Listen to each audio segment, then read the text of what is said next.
120 to 117. Overtime. Coming up on 2 minutes to go. Pistons lead the Cavs. Schroeder drives. Schroeder around Robinson. He banks it in. Dennis Schroeder puts the Cavs within one. Jenkins spins away from Porter. 12 points, 9 assists for Dennis Schroeder. Timeout JB Bickerstaff with 1:53 to go. A lot of stars have fouled out in this game, and some not playing. No Harden, no Mitchell tonight for Cleveland. Cade fouled out. Jared Allen fouled out. A lot of people in foul trouble. Just a typical Detroit Pistons experience. They play hard. They play physical. A lot of fouls go on both sides. It's just the nature of the game for the Detroit Pistons. That's what they want. How significant the additions were that the Cavs made. Harden, obviously, but also Keon Ellis was out tonight with a fractured index finger. And then Dennis Schroeder. I mean, really significant additions, and we've seen the value of Schroeder throughout the stretch of this game. Well, that's a lot of depth at the guard position. A lot of depth. I mean, there's a lot of talent offensively. They're starting backcourt. And then they bring in a couple guys like Schroeder and Ellis who can really disrupt the game defensively. We have to give credit to Kobe Altman. He looked around the Eastern Conference and said, you know what, we have a chance. We know we have a great player in Donovan Mitchell. We had a really good season last year. How can I help this team get over the hump and get Donovan Mitchell to a conference final? You add James Harden, and like Legs talked about, you're bringing Keon Ellis and you're bringing Dennis Schroeder, one of the deepest, most talented backcourts in the entire NBA. And that's why they've been able to play so competitively tonight, even without Mitchell in the mark. This is going to be a great win either way for different reasons. Like for Cleveland, obviously, you're playing shorthanded to get this win against this team on their home floor. But for Detroit, they're going to look at it like this. We navigated the end of this game without Cade Cunningham. Yeah. And if they still find a way to win it, man, that is a morale booster for your team, despite the fact that Cleveland's missing guys. So 1:53 to go. It's 120 to 119. There's 60 on the shot clock. And inbound the ball will be Dennis Jenkins. Jenkins finds Harris. Gives it back to Jenkins. Jenkins, lob, throws it away to Tyson. Right to Jalen Tyson. The Cavs can take the lead here. Schroeder left wing with Jenkins on him. And we got a foul away from the ball. I believe it's going to be on Duncan Robinson. And there are Cavs fans courtside that get up and clap for that one. Duncan Robinson is fouled out. Another foul out in this game. Cade, Jarrett, Duncan Robinson. You don't normally see 3 players foul out in one game, but that's the case tonight. And yeah, Robinson hooked Craig Porter. Schroeder finds Mobley on the inbound pass. Back to Schroeder. 10 to shoot. Schroeder going left. Schroeder down the lane. Threw it away. He couldn't get the layup. Great defense by Jenkins. Marcus Sasser with the ball. Sasser has it poked away by Porter. A turnover. Porter. Euro. Blocked by Jenkins with a foul. And the Cavs are in the bonus. Craig Porter Jr. to the line. And the Cavs have a chance to take the lead here. But JB Bickerstaff will challenge.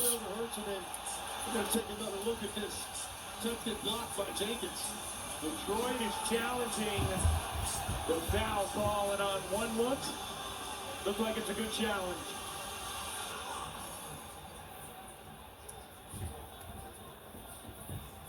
You're seeing a lot of turnovers late game. Because a lot of these players on the court aren't in this situation all out. Marcus Sasser has not played many clutch situations this year. I think Jenkins may have got a piece of Porter's arm. He was losing the basketball already. Yeah. Like it's coming out of his But let's see. Oh, yeah, Craig Porter was losing the ball already. That's a tough one. Because I don't know that anything Jenkins did makes this basketball Jenkins initially.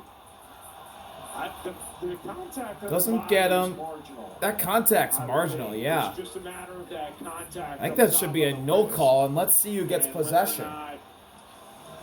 That is a foul. But again, I mean, in the referee's point of view, it's going so fast, and you see the ball dislodged, and you see the contact. I mean, I can see why he called the foul. Yeah, But when you slow it down and you see that, No, I think it's a good challenge by JB. I have no idea. I don't I've think it's a challenged lot of foul. times. Who's going to get the ball? It's going to fall into Jenkins' hands, so it should be Pistons' ball. If this is a no call, this would be huge for Detroit. first, then hits the wrist in the aftermath. When that contact comes after you have first legally knocked the ball loose, then it's not a foul. That's how I see it. That basketball became dislodged without, I didn't feel like illegal contact, and then he definitely hits him on the wrist, but by that time the ball's out of his hand. And then is there clear possession in the aftermath of where we have a jump ball? What's your record in challenges? I missed a few early, but I'm on a heater. I'm on a heater. He's on a heater, folks. Are we all saying no foul? I'm saying no foul. I'm also saying no foul. And you? No foul. So there it is, the three-judge panel. Yeah. Ruled. Hey, we need coach start with a clean record here in game one. I can't start off 0-1. How about you get an all-access game, a 12.5-minute horn game, and now overtime. Pretty good. This is a great way to start. Great way to start. We'll try and continue it Sunday on ABC at the Garden for Knicks Spurs. And they're just taking slow. I'm wondering now if this is what they're looking at. Possession after. Yeah. They always have, of course, clock issues to take a look at to make sure that that is right. They're looking at it an awfully long time. I'm wondering if they're seeing imminent possession or not.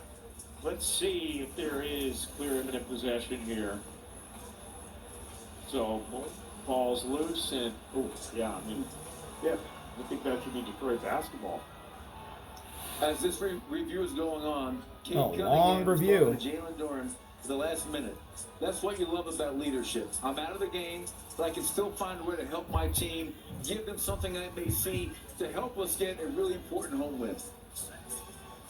Here comes the call. Here we go. After review, the defensive player legally blocked the shot. The ruling on the floor has been overturned and there is no foul on the play. It is a successful challenge. Detroit will have the opportunity to challenge again. Due to imminent possession, Detroit gained possession when the whistle was blown, so Detroit will inbound the ball in the backcourt. There have been some And there it is. well-timed challenges. The tonight. Pistons get the ball. Dennis Jenkins with a huge block on Craig Porter Jr. And the Pistons retain the lead. Here in overtime. And a great defensive play by Dennis Jenkins. Yeah. We always preach as coaches, defend without fouling. He prevents the layup, clean play. Inbounding the ball, I believe that's Asar, and he gets it into Jenkins. Jenkins out of two, racing out to the corner. It's Harris. Backs away. Asar has it. Harris in the post now. Tyson working on him with 5 fouls.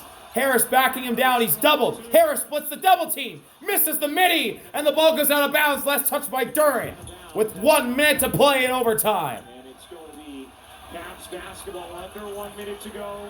Cleveland Schroeder. 2 timeouts. Brought it by Jenkins. 1 for Detroit. Schroeder looking to drive. Gets cut off. Pass to Merrill's nearly intercepted by Sasser. Ball finds Schroeder again. Schroeder turns. Finds Mobley. Ball's knocked away by Duren. Duren with the steal. Sasser. Now Jenkins at the logo. Back to Sasser. Harris in the post. Guarded by Tyson. Left wing. Harris spinning.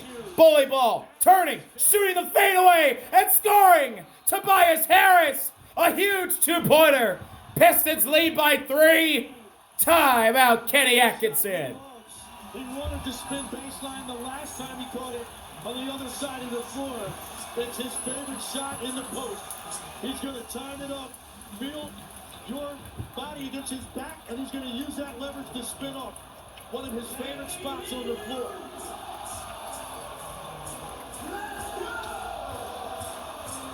And then prior defensive possession, Duren getting in there for the steal. You know what's impressive about that? Duran was guarding the pick and roll to stop the ball, and then he had the multiple effort mentality to go from guarding the ball, get Tobias back to the Harris pocket, with 11, 5, and 5. So now, Cleveland And a has huge the ball. 2-point bucket late in this one. Timeout remaining. Down 3. 21.5 seconds to go in overtime. Cavs offensive mentality, and if you're Detroit, are you thinking about foul? Not with this much time left. You can extend the game too much with this much time. One of the things you're going to see here, Detroit can get so extended defensively. The best play here might be whoever catches it, whether it's Tyson, potentially Proctor, maybe even Sam Merrill. You might be able to turn So let's see what both sides bring out. For the Cavs on offense, it's Porter, Tyson, Merrill, Mobley, surprise. So they have Dennis Jenkins guarding Dennis Schroeder. Asar Thompson, elite defensively. I love his size and length. and there's another Cav in the backcourt. For the Pistons, it's Duran guarding Mobley's inbound pass. Harris, Asar, Sasser, and then Jenkins is guarding Schroeder in the backcourt. Here we go. Mobley looks to find somebody. He'll find Tyson. Merrill for the tie. Missed it. No foul called. Merrill got knocked down. They didn't call a foul. Sasser gets fouled. Front court with a 122-119 lead. 14.6 to go in overtime. Cavs had a foul to give. Really interesting. J.B. Bickerstaff is questioning Marcus Sasser. And the Cavs with a foul to give. Against a guy like Sam Merrill. They get away with it, their legs. They get lucky, but you want to stay connected to a great shooter like that. And I wonder if Merrill got his leg clipped a little bit. Ball's into Sasser. Sasser double in the backcourt. Sasser stripped. Jump ball. Jump ball. With 9.9.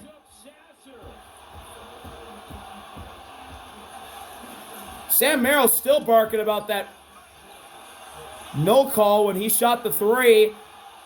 And he ties up Marcus Sasser. Reaching from behind.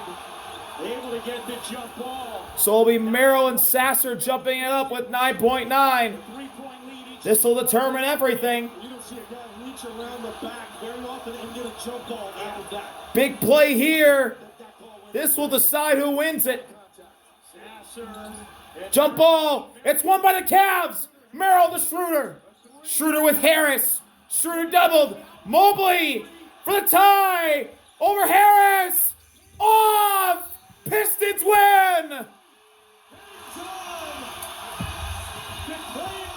What a crazy game that goes to Detroit. 119 the final. Wow.